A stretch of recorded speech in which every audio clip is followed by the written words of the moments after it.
I am rolling whenever you're ready. Okay, can you, you don't have to move. Am I okay right here? Yep, you're fine. Okay, can you just say and spell your name? Iylana Martins, Ilyana Martens. I think I've said your name wrong all this time. It's Iylana? Iylana, I think yeah. I said Iylana. Well, I was named after Ilyana Rasputina from the X-Men. Oh, And she neat. dropped an L and made it Iylana because she didn't want me to call it Illy, but it happened anyways. Oh, really? Yeah. Okay, I've always liked your name. Thank you. You're welcome. You had a pretty strong reaction after this violence, and it's now, since this has happened in Florida, now we're hearing all these local threats. I don't know if you've heard about that at Yeah. all. So it's just kind of been a lot, and Our old school was shut down, Mommy, for a while because of that. yeah, that's Yeah, right. they had a whole day where they were shut down and they closed all of the schools, elementary up, because they weren't even sure what the target was. Wow, it's crazy. So tell me like your initial reaction, and then basically like what it had you thinking about. Well, my initial reaction, I was just mortified because it's happened so many times this year already, and it seems excessive. Like in my lifespan, I've heard of this many since I was a child of threats and things like that. But to have this many in 1 year already, it's overwhelming, and it's one of those things that you can't ignore. And I feel like I'm being selfish by just sitting by and watching it happen because it's not happened to mine yet. And I feel like a lot of people are doing that. You know, we just sit there and, thoughts and prayers, and we do this vicious circle. We forget about it, and then it happens again, and it's, oh, thank God it wasn't my kids, and thoughts and prayers again, and we don't want to discuss anything or find out what the real problem is. Mm-hmm. And then after these events happen, it seems like you always hear the same things, like gun control, gun reform, we need tighter schools, Armed teachers. What is that? That is not a good, we don't pay them enough to begin with. And now you want to arm them and have them on a whole nother level responsible for your children, like they're not enough already. And we've heard of teachers that just lose their mind and can't take it. Do you really think an armed pistol and an untrained teacher that's supposed to protect your kids is the solution here? It's not. It's a argument between NRA and who's for and who's against, and nothing's getting anywhere. We're not going to outlaw guns, and there's thousands of YouTube videos on how to make one out of everyday common household ingredients. Within a week, any person with common ordinary household tools could make about 30 handguns in 1 week without even trying. You speak very passionately about these issues and policies. What would you say to someone, or like, who are you to have these opinions? Like, what makes you qualified? So what is your unique perspective, do you feel like, to be able to have these opinions? Well, I was picked on a lot. I was tormented when I was younger. I've had the children torment me in circles in the middle of the hallway, shoving me back and forth, calling me names. I've had food thrown at me in the middle of lunchrooms while I'm just trying to eat. By myself 90% of the time, because I didn't have a lot of friends, because people were ashamed to be my friend because of how I was treated. Yearly, I would probably have at least a dozen notes that were slipped into my locker or my book bag telling me that I should just commit suicide, that it was the best option for me. I didn't deserve to live. No one wanted to see me. No one wanted to have to deal with me. I was too fat to be a normal person. I was equivalent to 3 people is what they used to say. And it was heartbreaking, you know? And I couldn't just go change my clothes or fix my hair or do something different to make it go away. It was wrapped around me. And I didn't even understand what that was until they were calling me it, and I already was. So I was fighting depression and a weight cycle all at the same time. It's a vicious one. And after this event of other kids that have gone and shoot up schools, that kind of drudged up some of this heartache that you had felt, and this passion that you have even now. Oh, yeah. 20 years later. Kind of tell me about what the connection is and why it just 20 years later still hurts. Well, you see, I never got over it. I buried it. I suppressed it. My mom wasn't capable of getting over it. So when it happened and the students did it, and even when my 5th grade teacher mortified me in front of the whole class, I went home and I told my mom what was going on, that I was being picked on by not only, students, but by staff. And it was going on all across the board. She wasn't capable of standing up for me. She wasn't capable of going and talking about it. It was traumatizing to her even years later. And now as an adult, seeing the Anthony Wayne letter that was just around on Facebook and all these other kids that's going through this, the same day I found out that my youngest was institutionalized for the 4th time for thoughts of suicide and homicidal talk and things like that. He's 9. There's no reason for us to be like this. There's no reason for these things to be going on. And the last time I was on pharmaceutical drugs and every time before that, it has made the things that I know to be my brain shift and morph and grow into voices that I don't understand, and I rarely have the ability to control. And imagining these young minds on all this drugs, because if you look at it statistically, we're about, I think, 80% now of our students are on some kind of mental stimulation or destimulation to control their attitude and behavior, which we used to call being kids, and now is labeled with everything else. You can't fight those thoughts. You can't fight those things very easily. It's a hard struggle to be able to tell yourself, no, those aren't my thoughts. No, those aren't my feelings. I don't want to do these things. I don't believe in what I'm thinking. Stop. This is not the solution. What is going on? You think that that's how you're made. And then you think it's a product of what's been done to you. You add the narcotics to it, and it controls your mind. It turns you into putty. And you don't know how to tell reality from disillusion, where you're going off and doing things, grabbing weapons, going after people. And when it's happened to me, I felt like I was floating miles behind myself, watching myself, unable to grab control. That is an extremely scary feeling. And that's what I felt less than a year ago as an adult when they told me I needed these things. A child's mind is not developed. And I buried everything. I buried it way deep and way down, and I allowed it to hurt me. I allowed it to torment me.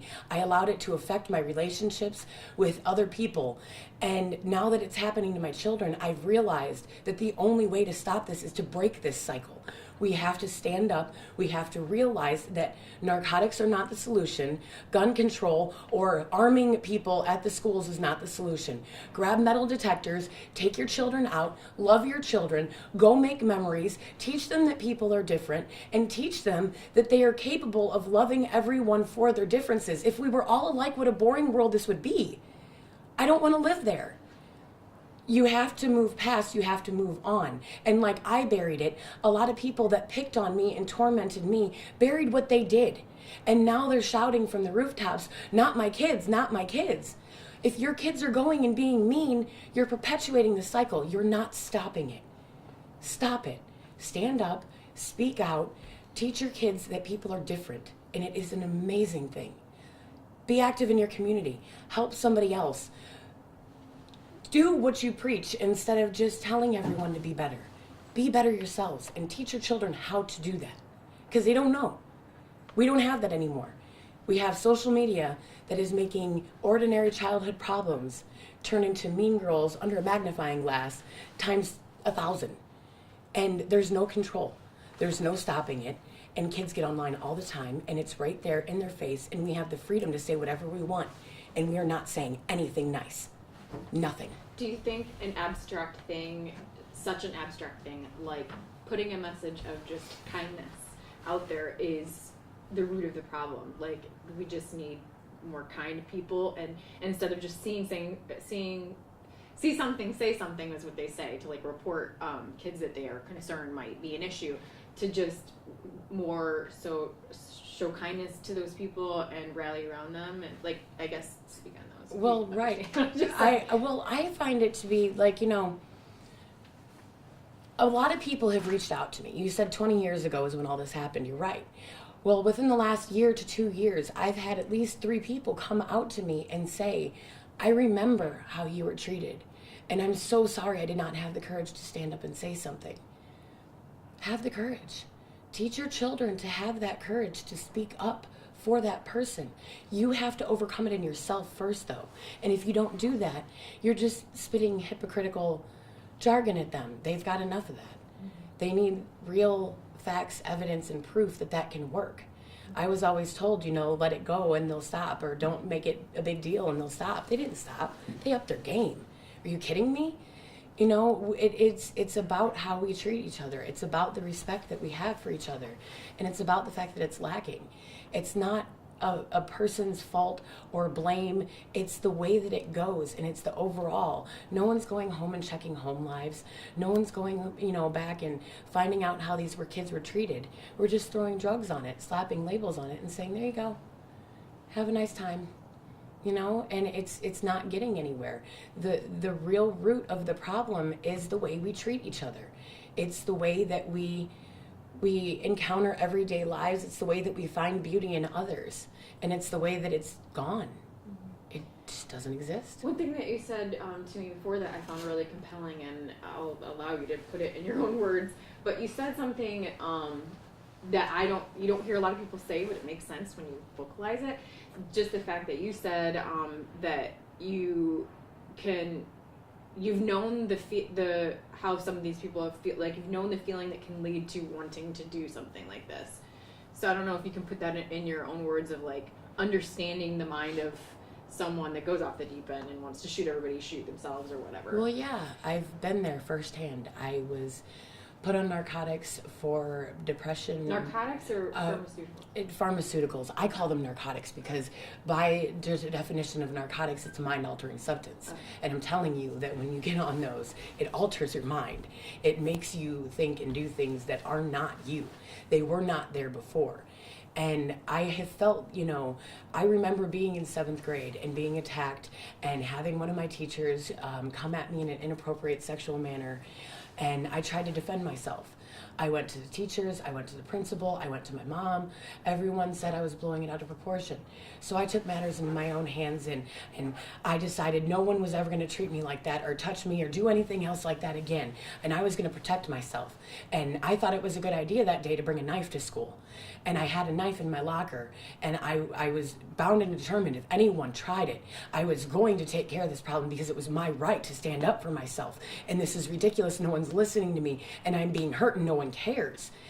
And the pharmaceuticals made me think that I could get away with it, that it was, it was okay, that this was the right avenue and this was my only option because I had already tried to kill myself and it didn't work. And I was sent back to school and they still treated me the same way. They didn't hear it. They didn't know, and they didn't care. And I was sitting there, and I can see myself grabbing a knife and going after the child and being way, way back behind myself, like I'm watching myself in a dream, and wanting to reach out and grab myself because I'm a kind person.